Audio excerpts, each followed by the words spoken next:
Yes, सलाम अलैकुम students. आज हमने एक्सरसाइज 2.17 का क्वेश्चन नंबर 6 को स्टार्ट करना है। तो अल्लाह के नाम से क्वेश्चन 6 को स्टार्ट करते हैं। If p is equal to a plus b plus c, ये कोई हमारे पास इक्वेशन है। क्या कह रहा है इसमें, make b the subject of the formula. उसने कहा ये कोई इक्वेशन है, मैंने इसको फॉर्मूला का नाम दे दिया। इस फॉर्मूले में ना b को आपने सब्जेक्ट बनाना है। अब हमने क्वेश्चन 5 में क्या है, एक पैटर्न बनाया हुआ है। b को सब्जेक्ट बनाने से क्या बनाना है, इसको लीडर बनाना है। तो ये मैंने इधर समरी लिख लिया है। क्वेश्चन 6 में ये इक्वेशन हमारे पास गिवन है और हमने पहली रिक्वायरमेंट है कि बी को सब्जेक्ट बनाना, बाकी भी छोड़ दें। क्वेश्चन 5 में हमने पहला काम क्या देखा था, अगर मेरा लीडर है वो पॉजिटिव है तो इसकी जगह चेंज करने की जरूरत नहीं, बी दे ही रहेगा। हाँ, एक ही शख्स लीडर बनते तो लीडर के आसपास जितने बंदे आने उनको दूसरी साइड पर कर दें, क्योंकि हम क्या करने लगे हैं, बी को लीडर बनाने लगे हैं। तो पी अपनी जगह पे रहा, प्लस से जाके माइनस से हो जाएगा और प्लस से जाके माइनस सी हो जाएगा। तो बी अकेला लीडर बन गया। तो मैं कह सकता हूँ बी लीडर के ग्रुप के मेंबर्स कौन कौन से, बी माइनस ए माइनस सी। ठीक हो गया, ये हमने इसकी पहली रिक्वायरमेंट को पूरा कर लिया। Next, and and area. अब ये मैथ्स में याद रखें, ये वर्ड का मतलब होता है कि अब एक नई रिक्वायरमेंट शुरू हो गई है। And find B. अब बी लीडर की आपने वैल्यू फाइंड करनी है, बाकी की उसने वैल्यू दे दी है। तो लिख लेते हैं इधर, इसको आप अपने आसानी के नोट्स बनाने जाए तो पार्ट 2 कह लें, वरना ये लिखने की जरूरत नहीं है। हमने बी की वैल्यू फाइंड करनी है। पी की वैल्यू हमें 40 दे दी है, ए की वैल्यू 10 और सी की वैल्यू 7।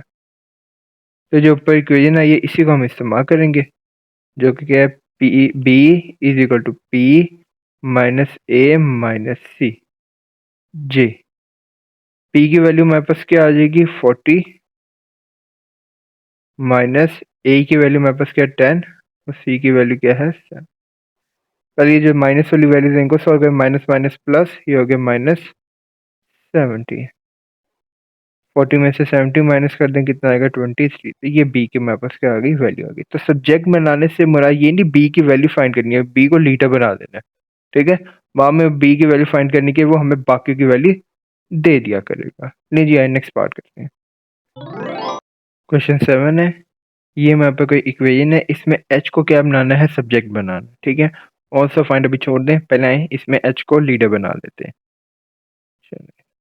लीडर बनाने का क्या तरीका होगा कि एच के साथ जितनी वैल्यूज आ रही है उनको दूसरी साइड पर शिफ्ट कर देंगे। ये जो एच के साथ 2 आ रहा है डिवाइड हो रहा है, ये उधर जाके क्या हो जाएगा, ए के साथ मल्टीप्लाई हो जाएगा। पहले चले एक दफा इक्वेशन लिख लें जी। एच को लीडर बनाने से इसके साथ कोई वैल्यू नहीं आनी चाहिए, बारी बारी चलते हैं। 2 इधर डिवाइड हो जाके ए से क्या हो जाएगा, मल्टीप्लाई। ठीक हो गया, एच और ए प्लस पी आ गया। फिर नेक्स्ट स्टेप क्या होगा, अब देखें एच के साथ ये पूरी ही वैल्यू ए प्लस बी क्या हो रहा है, मल्टीप्लाई हो रहा है। तो ये इसी तरह डिट्टो कॉपी सेम उधर जाके ए से भी क्या हो जाएगा, डिवाइड। जिस तरह एच के साथ ए प्लस बी मल्टीप्लाई हो रहा है उसी तरह वहां जाके ए के साथ क्या हो जाएगा, डिवाइड हो जाएगा। 2a divided by A plus B is equal to H. तो एच जो कि लीडर बन गया, उसके ग्रुप मेंबर्स क्या हैं, 2a ए प्लस बी। अब देखते हैं ऑल्सो में मैं क्या कह रहा था। ऑल्सो फाइंड एच की वैल्यू फाइंड करनी है। ठीक है, एच की वैल्यू फाइंड करने की, उसने हमें बाकी की वैल्यू दे दी है। तो आए पुट कर लेते हैं अपनी आसानी के, इसको आप पार्ट 2 बना लें। चले नोट्स ही बनाने हैं जी। एच फाइंड करना है, अपनी बुक अपने सामने रखें। ए की वैल्यू हमें क्या गिवन है, क्या गिवन है, 24। और पी की वैल्यू हमारे पास 8 है और ए की वैल्यू हमारे पास 4 है। ले जी, ये जो ऊपर इक्वेशन बनाई है इसी को पहले लिख के इसमें वैल्यू पुट कर लेते हैं। H is equal to 2a A plus B. अब हम वैल्यू पुट करके एच की वैल्यू निकाल लेते हैं। हाँ ठीक है, अच्छा जी। एच वैसे ही रहा, 2a की जगह हमारे पास 24 आ गया। फिर a की वैल्यू क्या है हमारे पास, 4 और b की वैल्यू 8 है। पहले चलो ऊपर ब्रैकेट भी सॉल्व करें। 2 को 24 से करेंगे तो 48 आ जाएगा, 4 में 8 का कितना आएगा, 12 आ जाएगा। ठीक हो गया, ये कार्बन 12 के टेबल में 12 वन द 12, 12 फोर द 40। तो एच की वैल्यू कितनी आ गई, 4 आ गई। अब इस रफ में भी जाके डिवाइड कर सकते हैं। 48 डिवाइड बाय 12 इस तरह कर लें, या ऐसे भी 12 को पहले 3 से मल्टीप्लाई करके देखें फिर 4 से, वरना अगर कैलकुलेटर लाओ तो ज़्यादा अच्छा कि आप कैलकुलेटर की आदत डाल लें। लेकिन ये हमारे पास क्वेश्चन 7 हो गया। आए क्वेश्चन 8 करते हैं। क्वेश्चन 8 है, इसमें हमारे पास एक इक्वेशन है, इसमें x को क्या बनाना है, सब्जेक्ट बनाना है, और सब बाद में देखते हैं। लें जी, ये इक्वेशन आ गई y इज इक्वल टू, ये ग्रीन से मैंने सोल्यूशन स्टार्ट कर दिया। सोल्यूशन में है y is equal to 3x minus 9 over 2। जी, इसमें अब x को हमने क्या बनाना है, सब्जेक्ट बनाना है। अब क्या करेंगे, बारी बारी x के साथ जो नंबर आ रहे हैं ना उसको दूसरी साइड पर शिफ्ट कर देंगे। क्यों, x को हम लीडर बनाने जा रहे हैं, लीडर एक ही होता है, उसके साथ कोई बंदे नहीं होते। ऐसा तो नहीं होता, छोड़े बात लंबी हो जाएगी। 2 इधर डिवाइड हो जाएगा मल्टीप्लाई 3x माइनस 9, फिर माइनस 9 उधर आके क्या हो जाएगा, प्लस 9 3x वैसे ही रहो जी। x के साथ 3 क्या हो रहा है, मल्टीप्लाई, उधर आके क्या हो जाएगा, डिवाइड।